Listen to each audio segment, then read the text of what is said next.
최회충은 난관 아래 흐르는 강물을 보며 망설이고 있었다. 막상 뛰어내리려고 하니 39살까지 모쏠로 살아온 자신의 인생이 억울했다. 크고 비뚤어진 두상에 걸쳐진 두꺼운 안경은 늘 습기로 가득했다.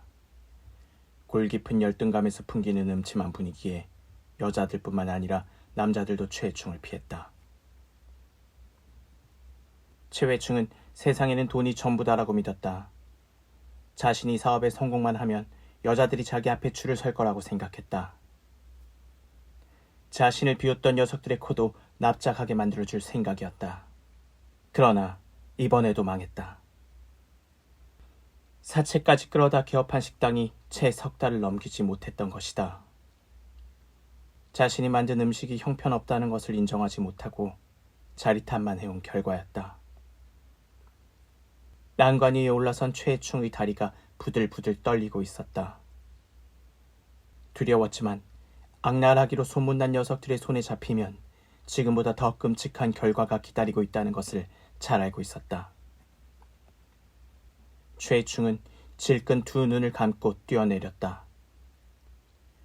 몸이 붕 떠오르는가 싶었는데 무언가 최회충의 뒷덜미를 낚아챘다. 이어 최회충은 딱딱한 바닥 위로 내동댕이 쳐졌다.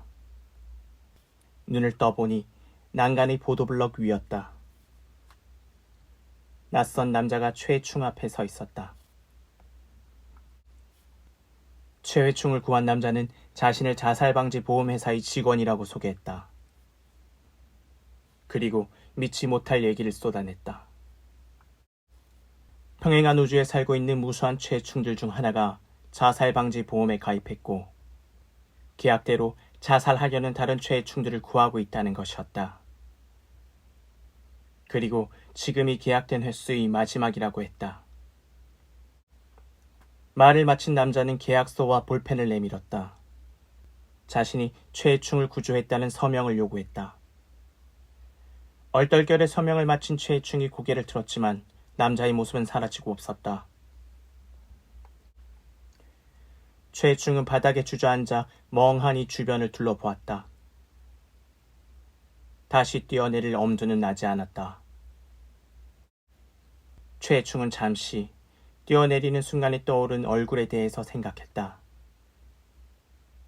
그것은 자신을 낳아준 부모도 아버지가 다른 동생의 얼굴도 아니었다. 다 예쁨. 최회충의 기억에 남아있는 고결할 만큼 하얀 빛이 감돌던 여자. 자신을 거들떠보지도 않던 수많은 여자들과는 달리 하얀 피부와는 대조적인 검고 신비로운 눈으로 자신을 바라봐 주었던 여자. 다 예쁨, 그녀의 얼굴이 떠올랐던 것이다.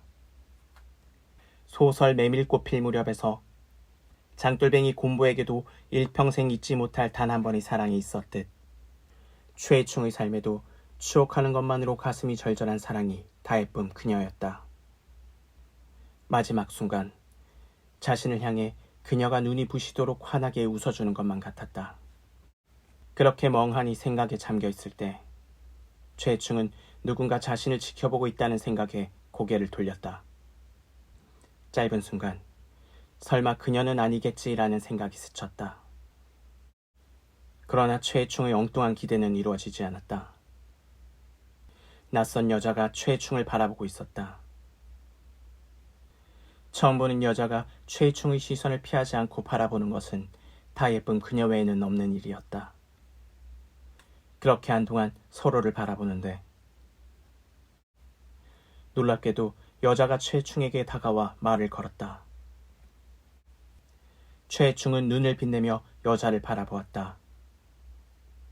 비록 다 예쁜 만큼 예쁘지는 않았지만 최회충은 가슴이 두근거렸다.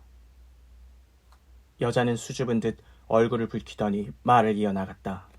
그렇게 최회충과 임현경은 얘기를 나누며 마포대교 위를 걸었다. 방금 전까지만 해도 최회충이 뛰어내리려고 했던 다리였다. 그날 최회충과 임현경은 꽤 비싼 저녁을 먹었다. 원래라면 엄두조차 내지 못할 가격의 와인도 3병이나 마셨다. 어차피 갚아야 할 숫자가 더 늘어난다고 달라지는 것은 없었다. 그렇게 식사가 끝난 후 최충과 이명경은 근처의 숙박시설로 향했다. 이명경이 씻고 나오기를 기다리며 최충은 마치 꿈을 꾸고 있는 기분이 들었다. 불과 몇 시간 전까지만 해도 죽으려고 했었는데 지금은 태어나 처음으로 이렇게 여자와 단 둘이 있다니. 인생은 한 치 앞도 모를 일이라고 생각했다. 그날 밤 최충은 이명경과 꿈같은 시간을 보냈다. 아쉬운 것은 최충의 평생의 바램은 이루어지지 않았다는 것이다.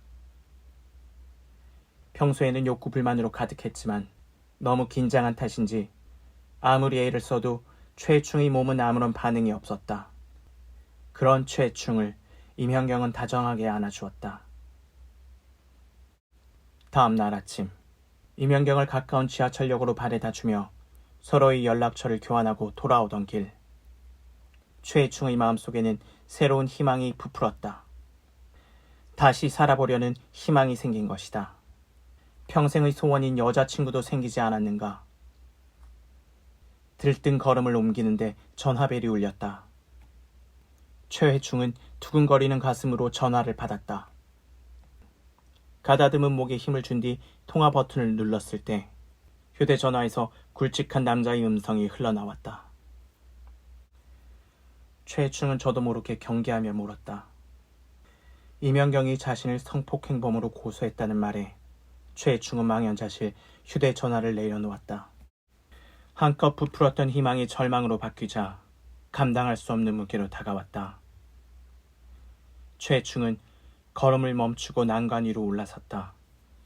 난간 아래로 자신을 향해 환하게 웃고 있는 다예쁨의 얼굴이 보이는 것만 같았다. 최충은 다예쁨을 향해 주저없이 뛰어들었다. 얼음장처럼 차가운 강물이 최충을 휘어감았다. 탁한 물이 코와 입으로 쏟아져 들어올 때 저도 모르게 오랫동안 잊고 있던 기억이 떠올랐다. 다예쁨은 최충의 뒤에 있는 남자친구를 향해 웃었지만 최충은 그녀가 자신을 향해 웃는 것이라고 착각했다. 짧았던 그 한 번의 순간 때문에 다예쁨은 최충의 표적이 되었다. 이후 최충은 집요하게 다예쁨을 쫓아다녔고 다예쁨은 최충을 피해 다녔다. 최충은 다시 한번 자신을 향한 다예쁨의 미소가 보고 싶었다. 웃음을 쥐어짜듯 다예쁨의 목을 졸랐다. 자신을 향한 경멸의 눈빛이 처음의 다정한 그 웃음으로 바뀔 때까지 조금씩 더 힘을 주었다. 그렇게 다예쁨은 꽃다운 나이에 참으로 허망하게 목숨을 잃었다. 최해충의 모체는 자식의 정신질환과 심신미약을 주장했고 최해충은 무죄로 풀려났다. 숨이 다한 최해충의 코와 입으로 울컥거리며 강물이 밀려 들어왔다. 그때 또다시 누군가가 최해충의 뒷덜미를 잡아 올렸다. 며칠 뒤 최해충의 사체가 떠오른 곳은 한강이 아닌 서해였다. 놈들이 담보도 없이 큰 돈을 빌려주는 이유는 이런 목적에서였다. 마지막 의식 속에서 최해충은 다예쁨을 보고 있었다. 이상한 일이라고 생각했다.